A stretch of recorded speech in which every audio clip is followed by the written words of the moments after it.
They step into the biggest shows with the biggest names, and sometimes they get written on or off in a moment's notice. It's time to find out all the dramatic details of what it's like to be a guest star.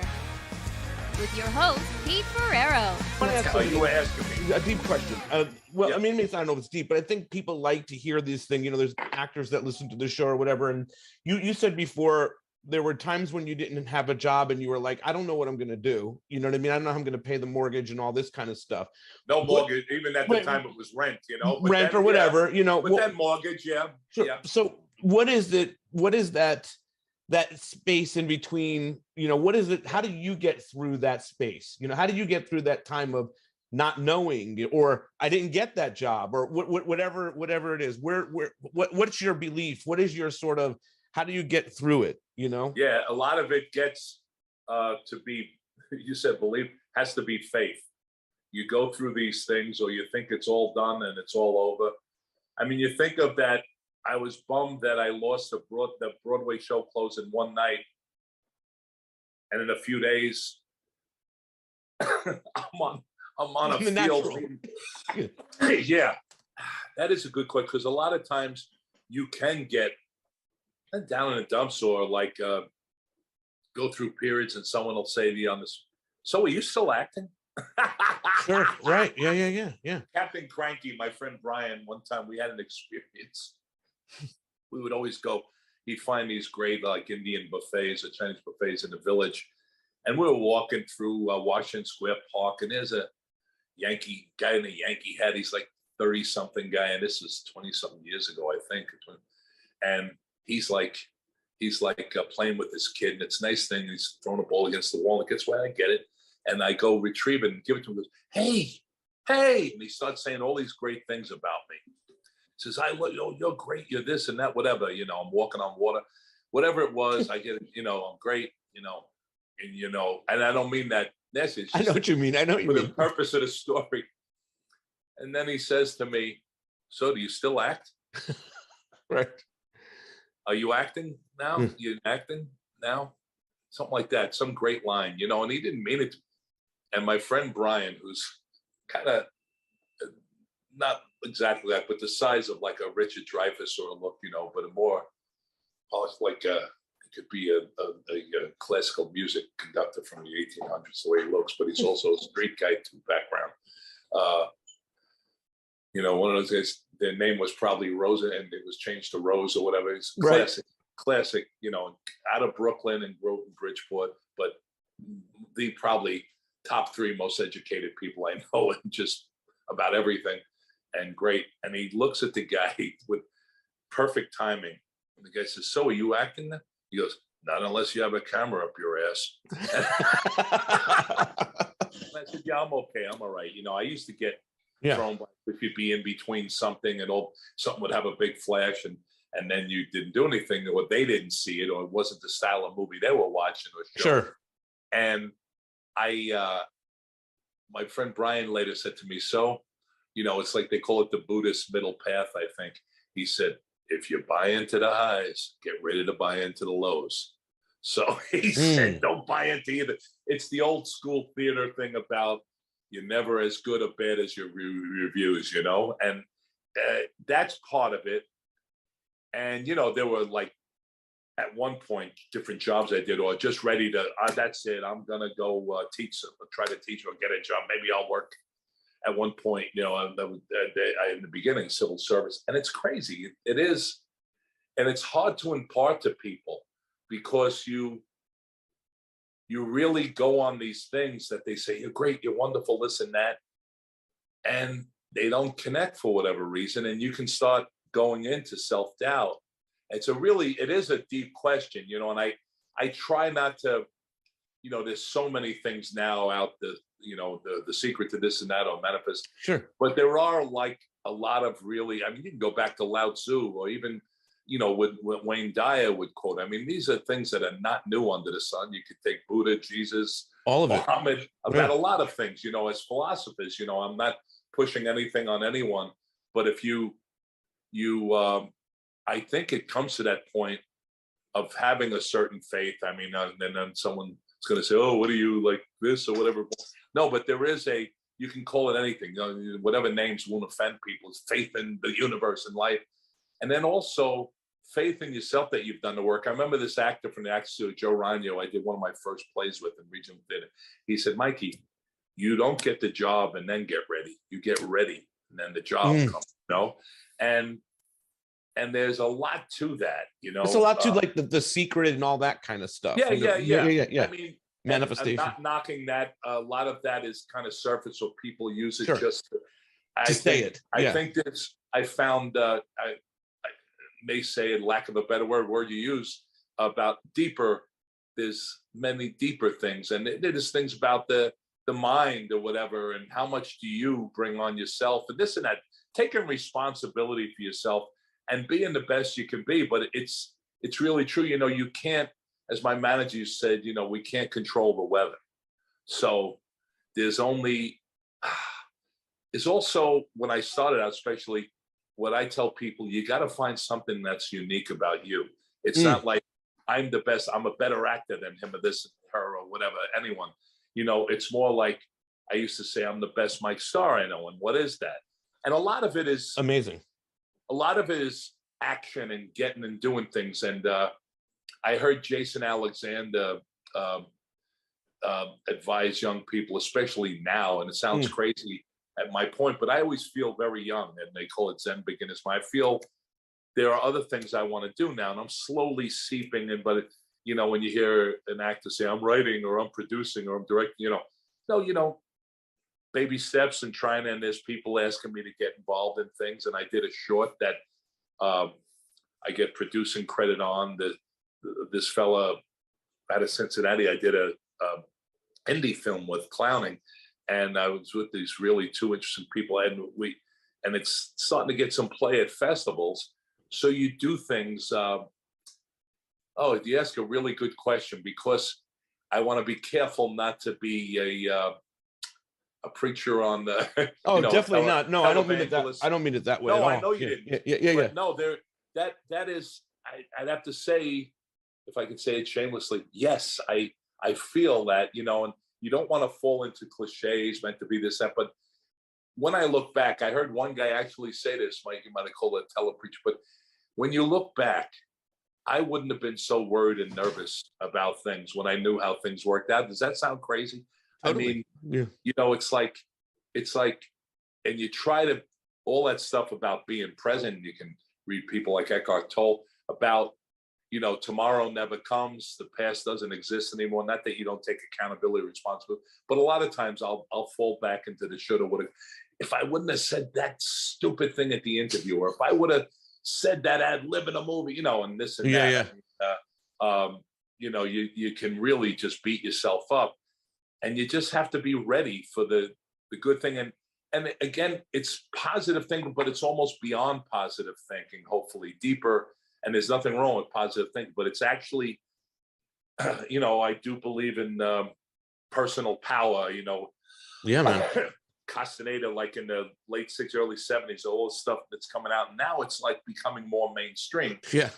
I do believe that anyone, and again, it's not even being part of a religion, which is wonderful. I don't knock any real stuff or honest stuff, but you hear about all these people. It could be Seinfeld, different people talking about that do transcendental meditation. I think there's a part, you can look at Carl Jung. I worked with this Ray Stevens from England. He was such a good guy from Northern Ireland. We did this thing, Kill the Irishman. And he would talk about Jung, and I can't say I could lecture on Jung, but it's been talked about for hundreds of years, thousands of years, certain things about the subconscious mind and how much does it do? Because you just know sometimes people, and you see, I don't like that word that Bill Maher was talking about actually the other day. There's words that are misused, like karma, sure. You're going to get it, and I have good lines, but I'm saving it for a film script that my brother used to make. Good. No, I don't see people doing horrible things getting punished all the time. You know what I mean? True. Whatever happens to them, this and that. There have been horrible dictators and people that do things, and I don't want to get into it, but there are people. I believe in that. Perhaps we're like these magnets, and there's people through no fault of their own that maybe, you know, that this is a big philosophical discussion, that many of us through no fault of our own could attract things. They could come from childhood. You know what? That's what I was getting back to, what Davy Provo used to call pull boy mentality, or Frank Rizzulli, who wrote so many great Sopranos episodes, would say to me, you know, we got a housing project mentality, and what Davy would call it pull boy mentality. Again, when you see real poverty, you know, we didn't come from poverty. I mean, you know, but sure, but it's almost a mentality that could be well-intentioned and imbued in us. You know what I mean? Yes. So a lot of times I think you got to take that time. I don't care if it's 5 minutes, 20 minutes, and whatever you're into, as long as it's not hurting people, of building up the inner life. Does that make sense? It does make a lot of sense. And I think it's really solid advice. You know, let's move to The Office. I have had this because I'm a huge Office fan, and I'm glad that you mentioned that they just covered this episode, which is so cool. Yeah. The timing of us talking, and then it's interesting. And I actually auditioned for that in New York. Wow. Yeah. I mean, because I would imagine at this time you're getting a lot of calls to do things without auditioning. See, I'm in this netherworld for some reason. I'm in this gray area that some people call me up to. Mike, I worked with you 20 years ago. You what? Really? and I'm on Ray Donovan. I was an AD on commercials with you and Eddie Bianchi 30 years ago. What? You know, and even some things I audition for Psych. When I get up there, they say, "Boy, thanks for doing this. We're so lucky to get you. How did we get you?" I said, "I auditioned for it." What? You know, they say to me. And so there are people where I've had to read, or just some people will put me in it, but I'm still at that point. Especially, it's funny, if you do something well, or people remember you for something. And Dumb and Dumb has been a blessing, and I never, all the hospitals I've visited the kids, and all the great experience I've had with people talking about it. But sometimes younger people who grew up and think I'm a stand-up comedian, that's all I did, you know. You did this one part. It is interesting because I know you from, like, you know, I know you from Goodfellas, you know what I mean? I know you from the serious stuff that you've done too. And so I don't really think about Dumb and Dumber first. It's interesting, you know what I mean? But there is a group, when I posted that I'm interviewing you, that started saying mental and the hot pepper and all that stuff. Yes, and I love that stuff. I love that stuff. I'm not knocking it by any means, but there's so many other things that right. I mean, Jeff Daniels, who I just adore, Jeff Daniels, I've heard him on interviews say, you know, you look at his work.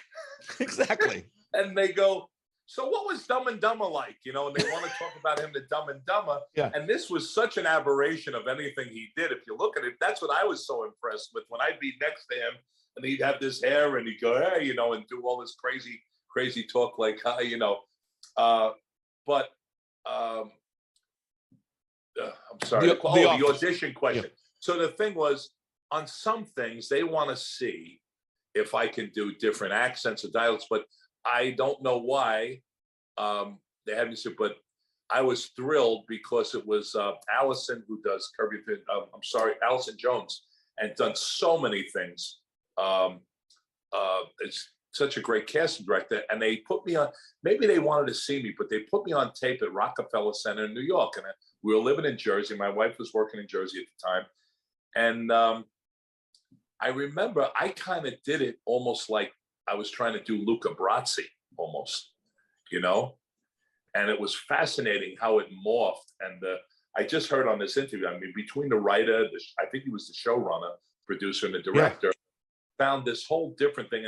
And Steve was always very helpful with things. And when I got there, he kind of told me the style. And I think I had met him years before, worked on a pilot that didn't go, and briefly met him, but he was saying, you know, we do this thing with you. I said, yeah, watch the show. And, but they put me on tape. And I think I tried to do this thing like, you know, almost like Luca Brasi, that a guy was uncomfortable with selling. Yet they cast me, and they really wanted the feeling that you don't know if this guy is, you know, if he's a monk or just a salesman, but he has that way or that culture or whatever you want to call it. And the weird thing was when I got on the set, the director came up to me, and the three leads are there, right? Those three guys. I mean, you're in the scene with Steve Carell, Ed Helms, and Rain Wilson. Rain, Yeah. So there I am, and believe me, I mean, not that I was intimidated, but here is a show that I enjoy watching. When I went to Bulgaria, the assistant editor got me into the Black Dahlia. I remember I traded my Seinfeld DVDs, and she gave me the English office, which I just love. Also amazing. Yeah. I'm a Ricky Gervais nut for extras. It's my favorite, one of my favorites ever, and on a lot of levels. But I knew the style somewhat, but this is the weird thing that happens. The director says, "Can you do me a favor?" And I was convinced I was being pranked. The boys, can you explain to them, because they don't understand gabagool and all that stuff? I said, "You're kidding, right? I mean, are you just playing?" So I go up to the three and I say, "Listen, guys, I'm I try to be as humble. I'm happy to be here." He said, and I don't know if you guys are even interested, he said he wants me to tell you about gabagool and what the meaning and all of that stuff is. And they kind of looked at me like, yeah, they seemed interested. I said, well, as clinically as I could put, because it had been, a lot of that stuff became, and the dialects became popular from the Sopranos, Yes. People were talking like that. I feel like that's where gabagool became a thing. Yeah, I mean, a big. We know from our backgrounds, I mean, and different people. I know what gabagool is and all that, but the Sopranos really put that forward. You know what I mean? Yes, that language. Especially with Tony Sirico, who's a great guy, played Paulie Walnuts. He really, and of course, James Gandolfini, the greatest ever, also human beings. James, did that. They all had it, but and Michael Imperioli, I mean, he's got me about 3 jobs since in the job. He's just very special human. You're with these guys. So so I said to him, guys, I don't know if you're interested. What I know about it, I said, I'm not completely fluent in Italian, but a lot of Southern Italians came to the Northeast, and there were things that it was said that, there were, in fact, people would joke about Sicilian. So if you see that super thing, My Brilliant Friend, they constantly mention the Napolitan dialect. I said, I'm a student of languages. I really tried not to. I always try to get away from that, or I'm not this back, or I'm a real guy. I know the real guys, they do this. It's a great acting disease where people try to be something they're not, which Joe Rogan made a point that one of the things he admired about me, supposedly according to my nephews, he had said that people create these worlds. I don't know. I mean, some are actually real, but I mean, in reality, though, I mean, to your point with Goodfellas, I do feel there are Goodfellas actors. Do you know what I mean? Yeah, sure. So anyway, no, that's not the point. But I try to be very careful. You're not that though. Yeah, you did do that movie, and you are a part of that world. But I don't look at you as like one of those Goodfellas, and there's nothing wrong with that. We'll get to that later, because the character I played was an air carbon supervisor, was a thief who was half Irish, half French American. So anyway, Frenchie from Hempstead. Yeah, Bobby. So Bobby McMahon. Yeah. So anyway, what I was saying is, so I tried to do it almost like a teacher without being too pompous. Of course. But I said, so in a lot of places, C's became the G's. I said, so it's actually, for instance, that word, capicola, and the type of ham or salami, this and that. I said, so a lot of C's become G's, GABA. And a lot of people, even if they didn't speak Italian, but a lot of Italian Americans who spoke it later on, who weren't from Italy, started, like any other New Yorker, shortening things. So capicola started becoming gabagool, and I have friends who, like pizza, pizza, they'll say, hey, you getting the beats? I didn't know what the fuck they were talking about in my life, And it's like, never mind when I had to learn that gravy was sauce, Right. But, stuff like that. When I started staying with different people or hanging out with, when we were in the Bronx more, sure, people come from the South and their relatives would be. So that was a lot of an American. I mean, my brother Jimmy, God rest his soul, he says, you want to get some calamari? I said, what? I mean, a calamari. So they would say that because people he was with, they'd call it calamari. Of course. So it's actually kind of comical, which they use perfectly. And at one point when Steve said I'll have a cup of gabagool, I almost fell off the chair. Was that in it? I don't know if it made it, but he said that one there's time. Outtakes of this too, like on Peacock. Really? They put like a gag reel together for each season. And what I will say is I watched that season that you're in, and you can just see in Steve Carell's face that there is a genuine excitement about doing this with you. I'm so glad, because sometimes he started like laughing, and he's what he is, you know what I mean? And again, he's a Second City guy, he told me. I mean, I like when he did Sunshine. I mean, he's really a special talent, obviously. And everyone you meet on the set. And it was nice of these ladies to say nice things about me, your experience, though, just to ask you, your experience was the same. It was a nice set. It was a really awesome experience. Oh yeah, they were very helpful. And he's off the wall at Dwight. Dwight, yeah. And he asked to sit and have lunch. And at one point, he said to me, "So they couldn't find an Italian American actor in California, something like that." I went, "Oh." So I wasn't sure where he was coming from, but it was funny. He had an offbeat, sense of humor. I said, "What makes you think I'm Italian American?" I just said something like that. I said, "I might, I said I'm a few things, but anyway, but I tried to be clinical, and it's funny, they ran with that. And then I almost ad-libbed some things and decided not to, but basically I only ad-lib when they asked me, like he said, "Listen, can you make a comment about the booths?" So I don't want to take any credit, because the writer was so great. So I do say, what is one of those half booth things? Doesn't know what it wants to be, something like that. I said, yeah. And then the whole idea, they wrote that if it's not on the site, send it back. And the idea is, what's funny about that, because it's true, there are people that are not mob people, but they behave like that. That's right. And the guy I felt was a good guy, and I almost did a thing when he turns against. I almost said, "Where's this anger coming from, Michael?" I almost did that, and I didn't. And then I was going to ad lib about my uncle said, you could get a pot of gold, whatever. But the idea was, he was in insurance, and we didn't quite know, was he supposed to be? Was it? And it was weird. Like, even one time I stumbled, and it came out like Luca Brasi, and Steve thought that was funny, and I trusted him, And the guy who wrote this, it was really interesting, because listening to this, my youngest daughter sent me the podcast the other day.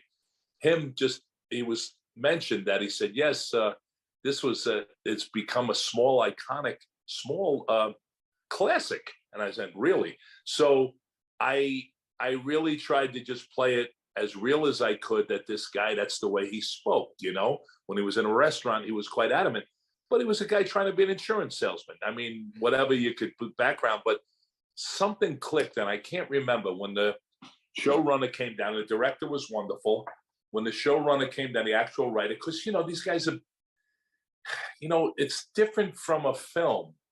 Yes. As far as the writers rolled, you know what I mean? They're with this for years. The actors are with it for years. So a director may know it. I mean, unless you're a Jim Burrows that comes on and did James Burrows, you see that name, you go, whoa. And I was lucky enough on Frasier to work with him.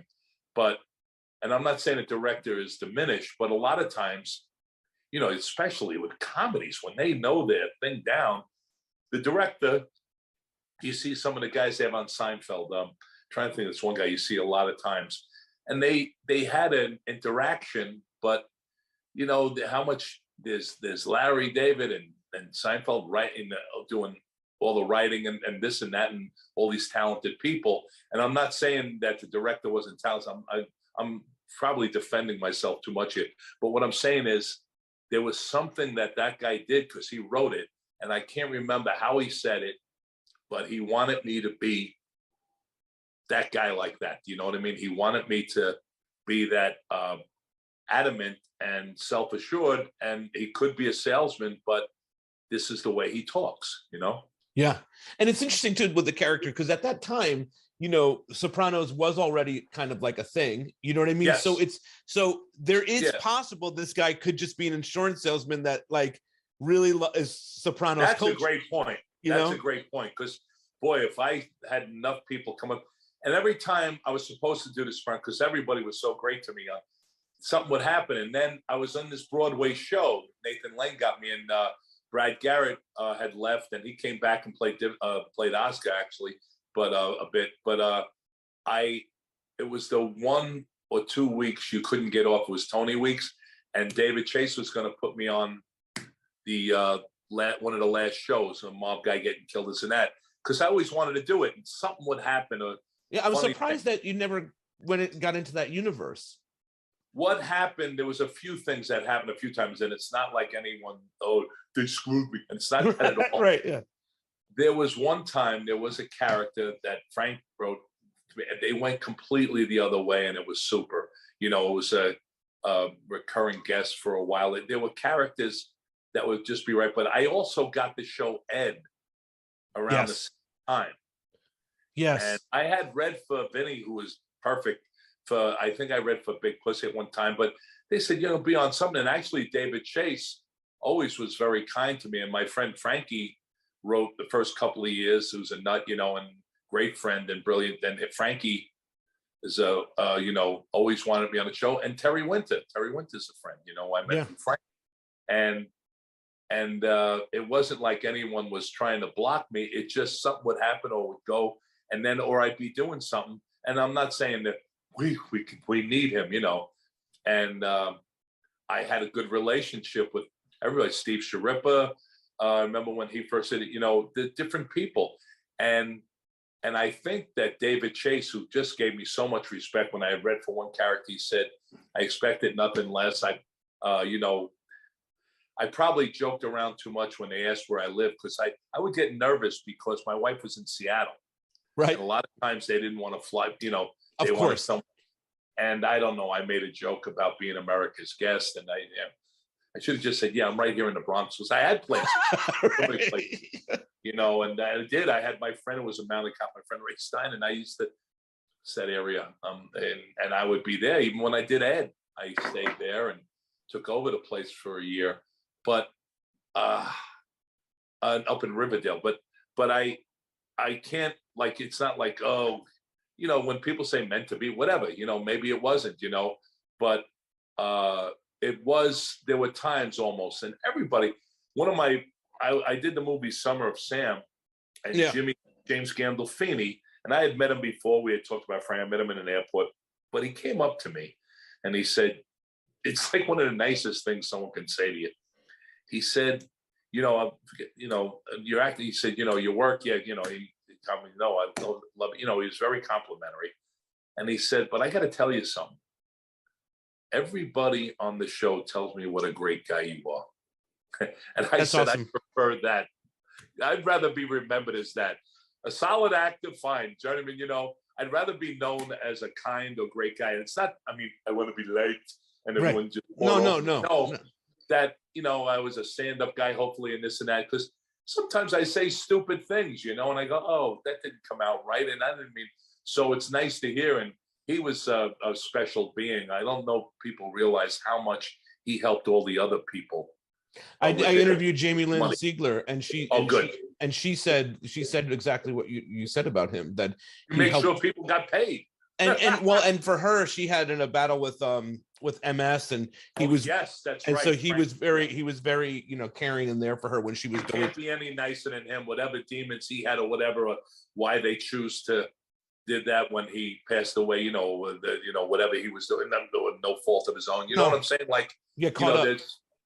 We all have some things, but he was just one of the kindest people. But it's funny I was doing The Odd Couple, and people would take off all the time, or they'd take vacation. I never took off, except for my daughter's graduation from grad school, speech pathology, and the pediatric, and I took one afternoon off, I think. But I would have gladly taken off. And they said, oh, this is Tony's week, and the show's being reviewed. I went, oh, great.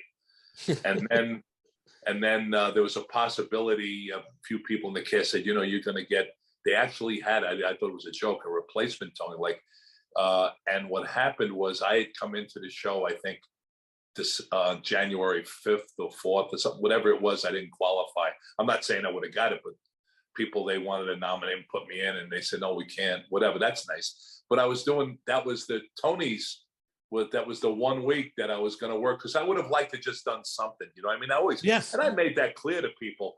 I actually had an idea, you know, yeah, they need Mike Starr's idea for a show. But if you ever see, there's a great movie, Brendan Gleeson, one of my all-time favorites, did, called The General.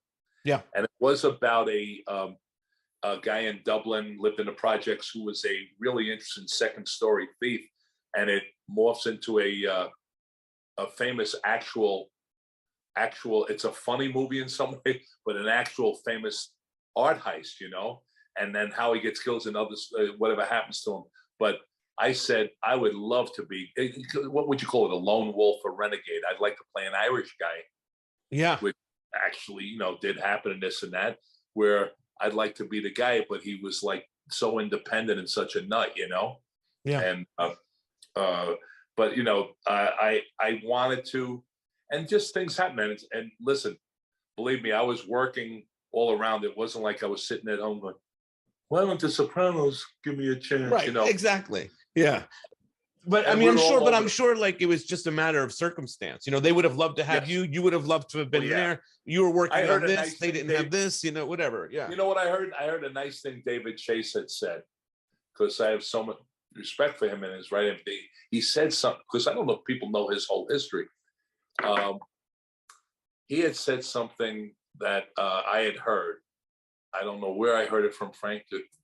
I don't know, or just who knows, actors or whatever said, I want my son to show, but he didn't want me to play a dumb guy.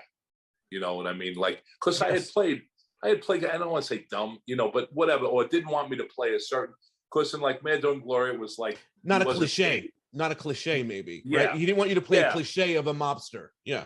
You know, and there's a couple of things I was in where I might have had a different pacing, like in Miller's Crossing, which was one of the greatest experiences a human can ever have. And I actually sang in that, which is a funny story, but I actually sang the opera, and the Coen brothers apologized to me and said, we should have put you in the credits. People think someone sang for you, because I sang a different song on the set, a different dialect at a different pace. And then they brought me back in, which is a great story how I learned that.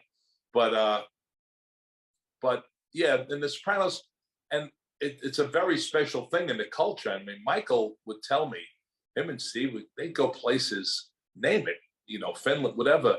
And it was like, and he's the last thing from being egotistical or egomaniacal. Talk about a guy who's got his feet on the ground and just a kind spirit, you know, good guy.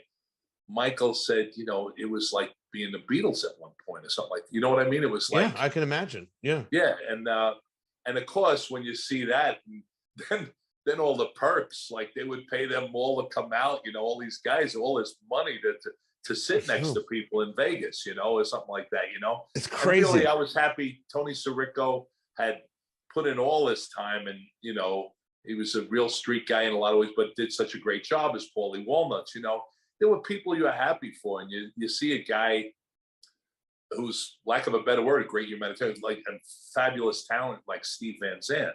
Yes. I don't know him at all, but Frank told me about him, and my friend who's the musician we were Zooming with, you know, all the great things he did with the pop. It just really did for other people. You know, it's so stupid to be jealous or envious of people. It's really, that's another thing if we're going to get back to deep philosophy. One thing you can't do, I don't care if the person is even a terrible person sometimes. Right. You get hung up on this thing of being actors. It's very easy. And you talk to me, oh yeah, well, he's doing that. Yeah, he didn't know what the hell he was doing. Whatever. You gotta, you know, you really find the people that are happy for other people's success. You know what I mean? Yes. I mean, I may sound like a Pollyanna thing, but all of those things I think work, because I think those are things that go back. I mean, if you really, to me, correctly read certain people, even Jesus, you know, like you don't have this harboring resentment, you know. And there are times I realized when my kids were younger, one point, and I was out, you know, you're out there doing things, and then maybe you do know someone's not the nicest person on the set, or see them being mean. whatever it is, or maybe they were a jerk to you, something like, who knows, or you thought they were, you perceived it. But I remember my kids when I was starting out, they're watching something, they said, oh, is this someone we're not supposed to like, Dad?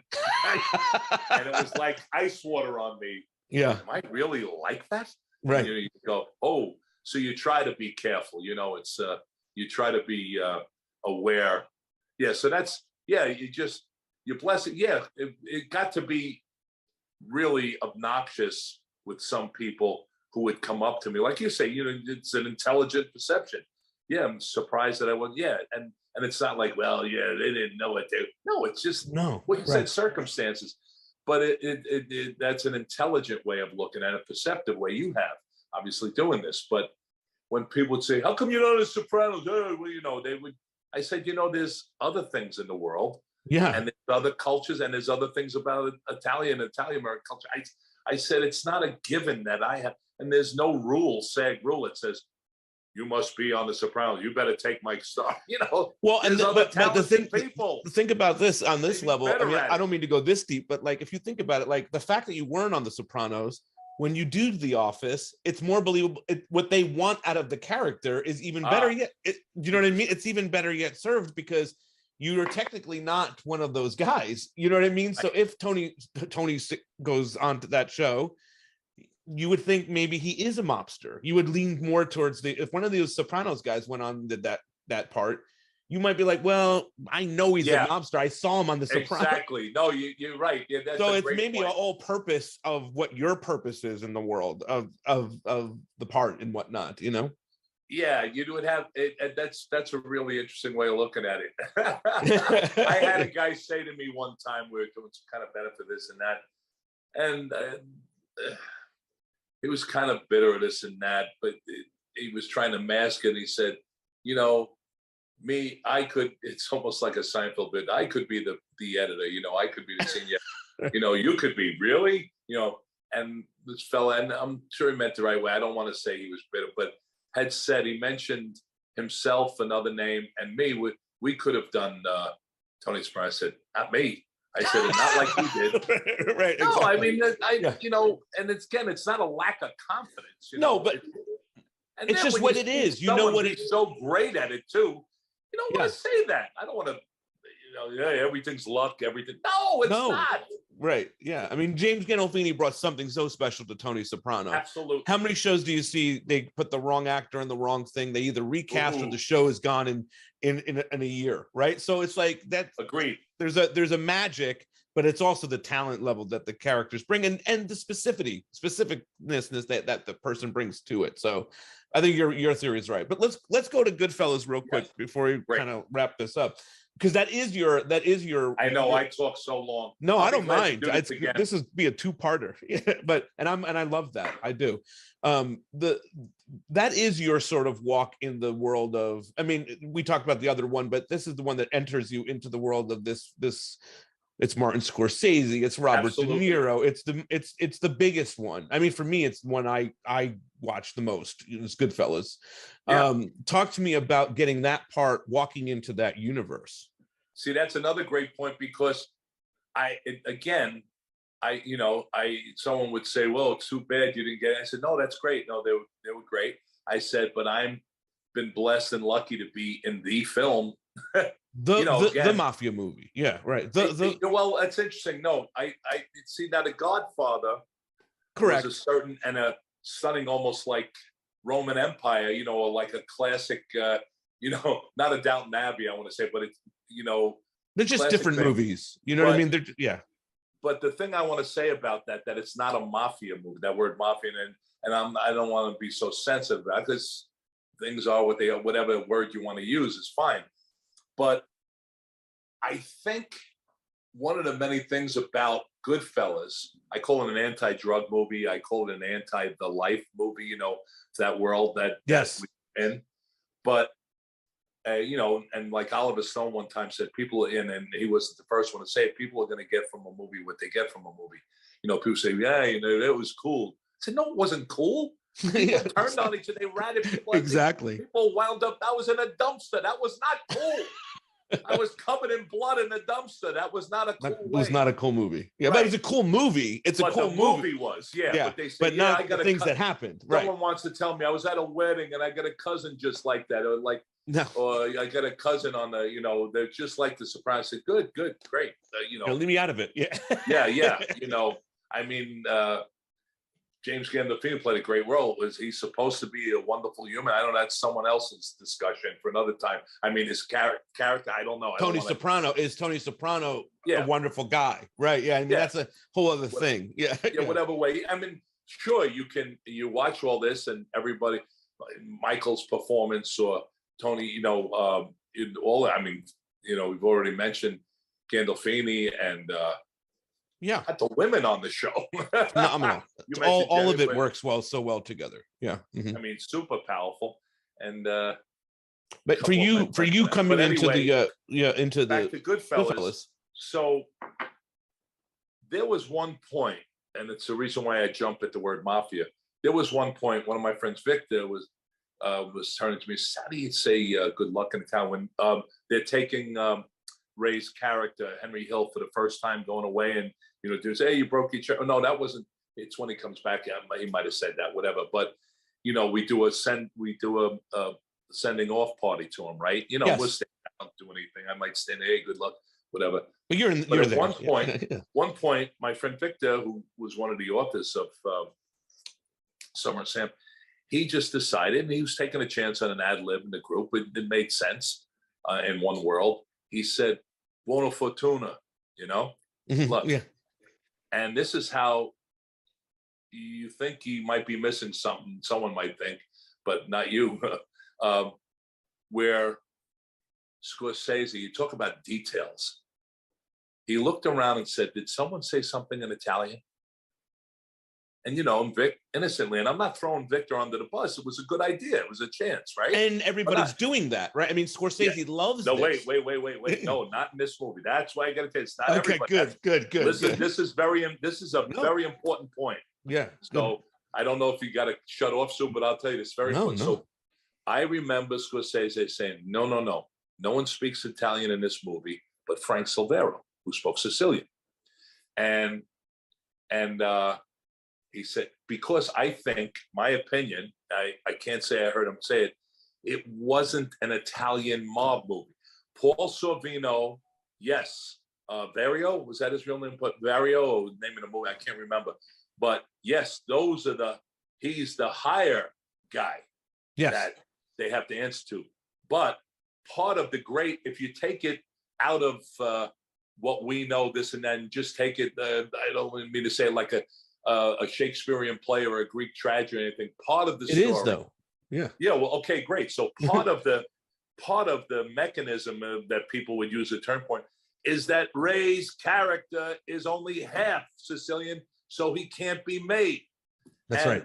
Robert De Niro's character is a fascinating human that people from Queens, Jimmy Burke, and his sons are lawyers now, I think. I don't know. But he, in fact, I believe, according to Nick Pileggi's book, he might have been a foster child, might have come from Ireland. His big chance, right? So I don't know what motivates Bob, Yeah. I'm not going to say what it was is underneath, but I'm thinking in life and in the script or whatever, the story of it, that he's not allowed at all. He's a real outsider. Right. You Correct. see him, and I found out, you see him button his cuffs, talk about details. Well, Jimmy, from what I heard, Jimmy Burke, Mr. Burke, James Burke, was very conscious, because a lot of times in movies they don't get Irish, so-called Irish mobsters, right? A lot of Irish guys would allegedly would wear sweatshirts or sneakers, or guys, they were a lot of them you wouldn't know, they didn't. Right. Stereotypically, they weren't natty dresses, and from what I heard, Jimmy Burke was very aware about being among Italian guys or whatever, Italian American guys. So you see little touches like Robert De Niro straightening out his cuffs. Do you know what I mean? I do know what you mean. Yeah. So specifically, my character, people say, you played that mafia guy. I said, no, he was an air cargo. So I had lived security because there was none. if you hear Ray say something and you read the book, there was this little guy who was a wannabe military guy, and Frenchie was an authority figure who would just, as this one detective would just love stealing. So this fellow one time, who became well known later on, but told me, he said, Frenchie was known to walk up to someone and say, "Hey, you still fucking your wife?" And the guy would, and he'd go, "Hey, give it this." It was just virgin territory to her as far as stealing. Yeah. Idlewild, it was ridiculous. So he was stealing stuff all the time. That's why he was brought in, because he set up the Air France heist. Everything I said, I got from the book or this detective or Frank Silvero. You mean Silvero beforehand, you when you were researching the character, you dug into some of this, or oh or yeah, no? yeah. Oh, I read the book, but this one guy came up to me on a set and he said, "Boy, you are like him, this and that or whatever," and started telling me stories. Yeah. And I mean, I know I'm not a 2-hour part in it, but it was evidently it's an important part to people. And we went to the screening where people like really came to life. I'm not that they did everything else, but they kind of laughed when I came on the screen of this and that.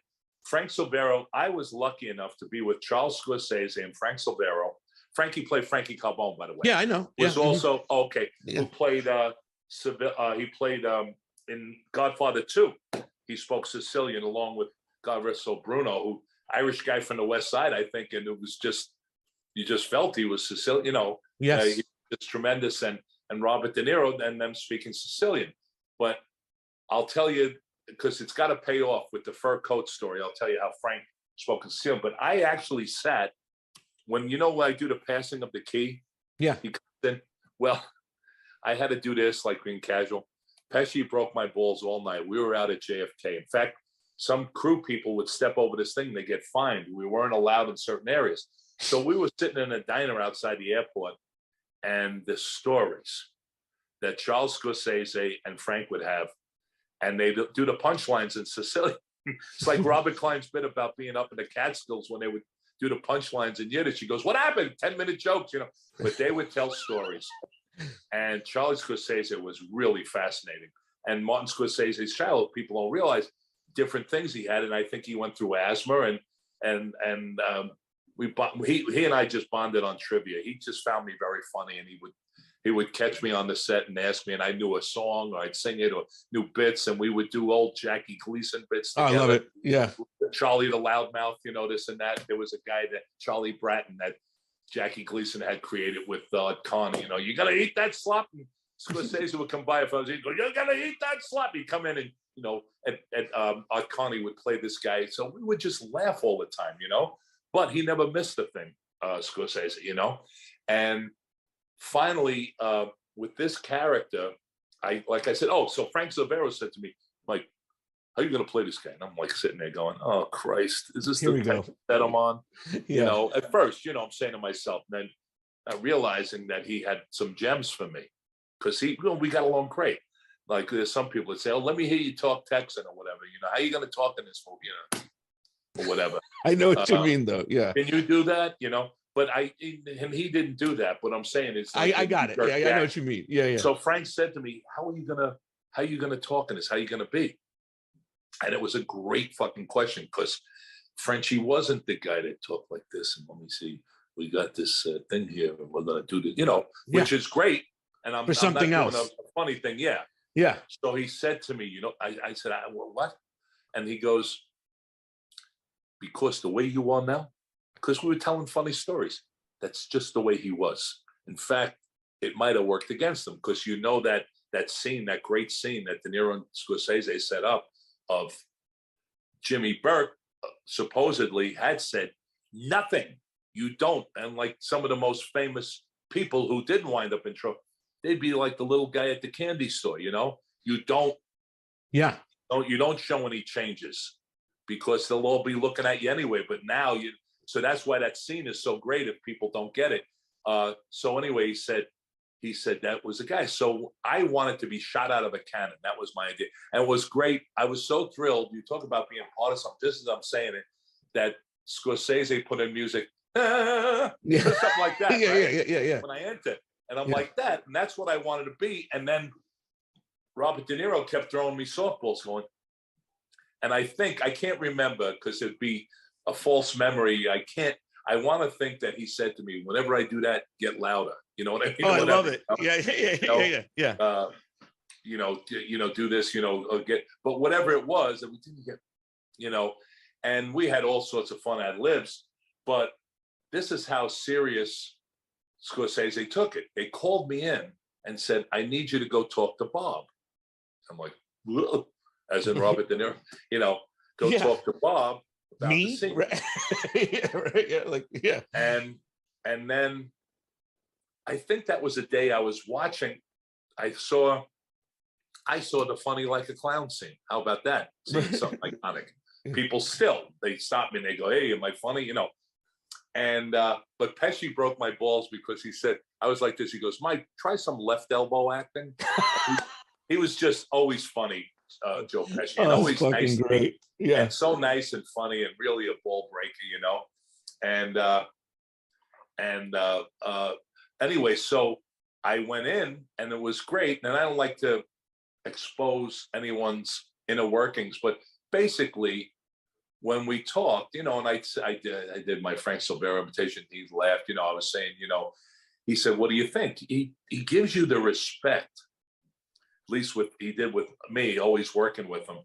And he'd always give that little, like, if it was good, but he never was a guy that tried to direct you. And he gives you the respect to let you, he said, what do you think? What do you think of it? He asked me questions. And that this guy researched this 18,000 ways to win. Of course. No, I just feel because, he he's had Robert to. De Niro. Yeah. And he didn't miss a thing. But I started talking, and the one thing I wanted to be careful about, again, with anyone, is going, so the guys I know these Irish guys, I know that, I said, what I've heard, and we talked about it. I said, but Frank told me about his enthusiasm and his way, when we laugh and we just talked. And he doesn't tell you, I say this with all respect because I'm afraid if things come out the wrong way. I mean, one time someone asked me, writing a book, a young guy, and I called up and he was kind of annoyed because, I said, no, I got to tell you something. He said, what is it? Kind of, well, in the book, it sounded, I said, I wasn't afraid of De Niro, whatever. It almost came out arrogant. Yeah. I said, right. I know what you mean. What I said in context, and he changed it.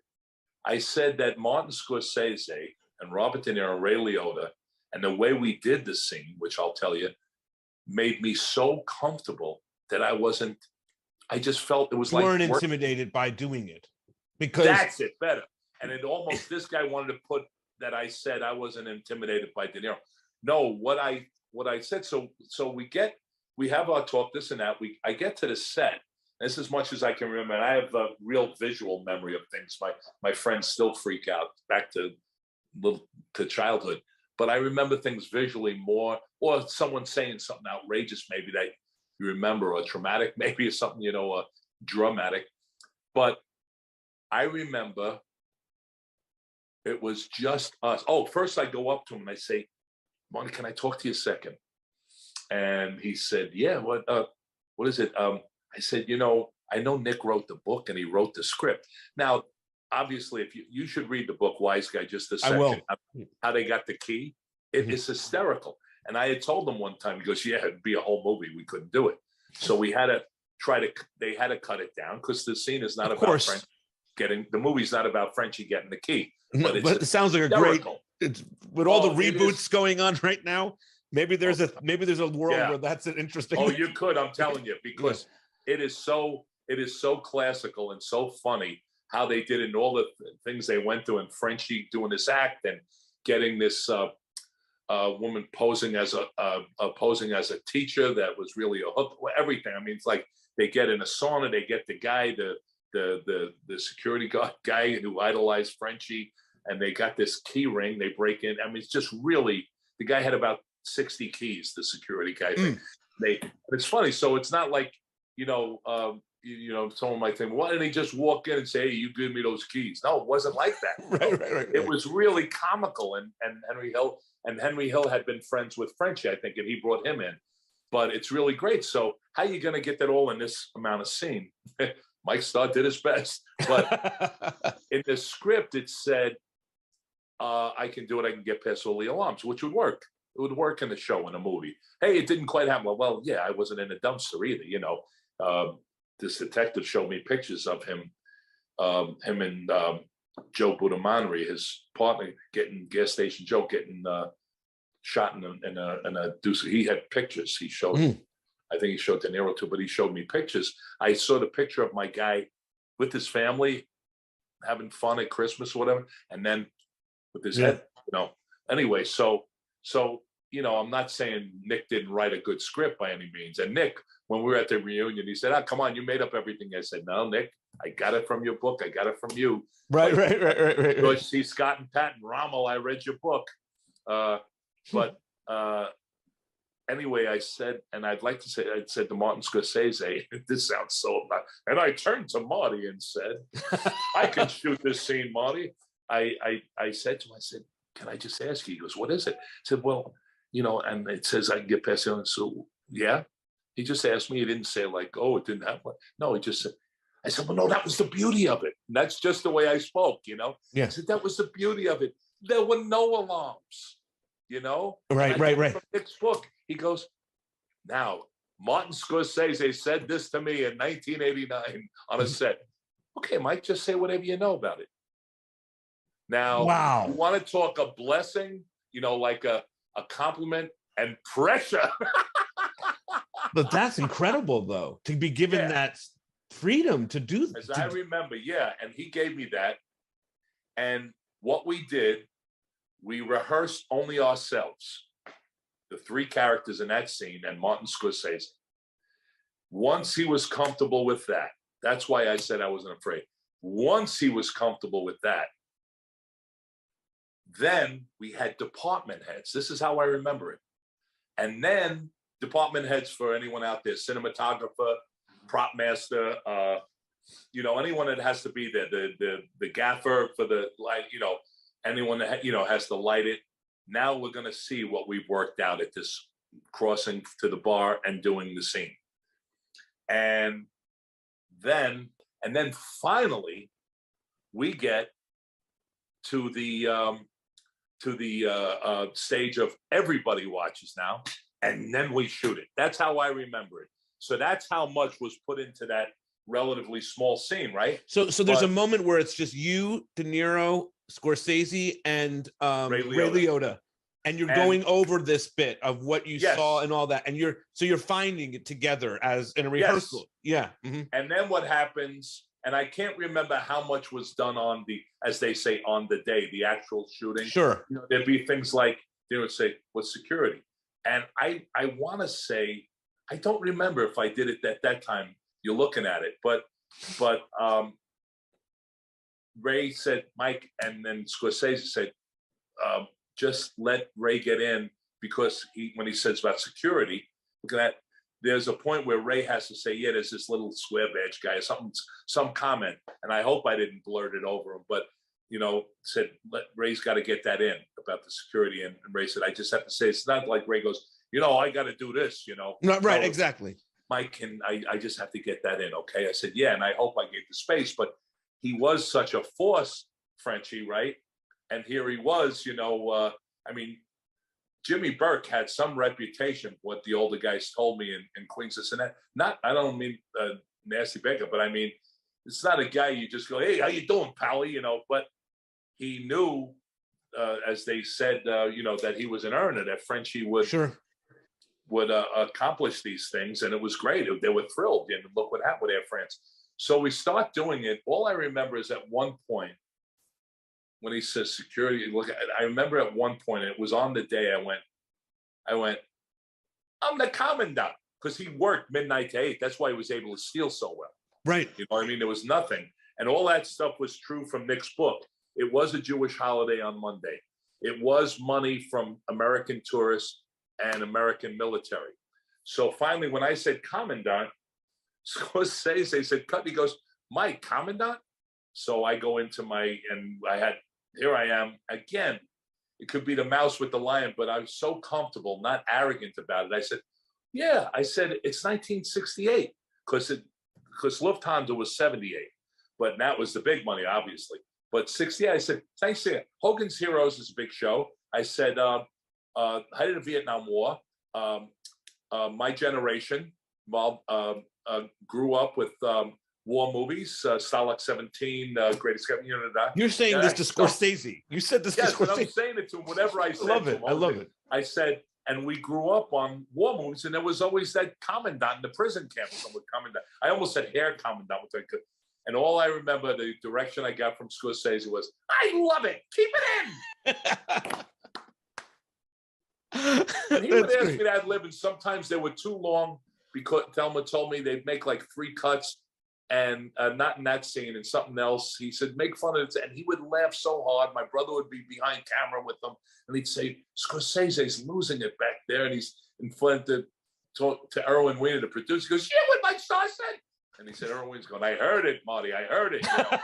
But, so, I mean, I have nothing but joyful memories that when they had the reunion, and people kept coming up to, who was from Queens. And I was trying to get over to see De Niro at the, you know, and De Niro had looked over at one point and said, oh, Mike Starr, you know, because whoever wasn't announced, the leads, you know, we stood up and he says, oh, I see Mike Starr. That was a thrill. And one of my biggest thrills, he had been in Taiwan doing that film that was set in Japan in the 16th century about the Jesuits trying to convert people, something like that. It's from a book, and a lot of people don't know it. So Scorsese did a remote, and it was on a big screen at the Beacon Theater. And as I remember, and I'm sitting there and he's naming people, you know, had made it. And I'm going, he didn't say me. You know, I'm like sitting, being very low keyed about it, like, and nodding. And one of my biggest thrills, and he went, and of course, Mike Starr. That was gold to me. That was platinum. That he gave a little laugh and he said, of course, Mike Starr, you know, and I was sitting there and the way people responded, like, you know, and Terry Winter and my friend Chris Caldovino, who was in this, played, God rest so Frank, you know, Frank's little brother. I forget the character's name, but Frank Vincent was just so, him and his He's story. So good.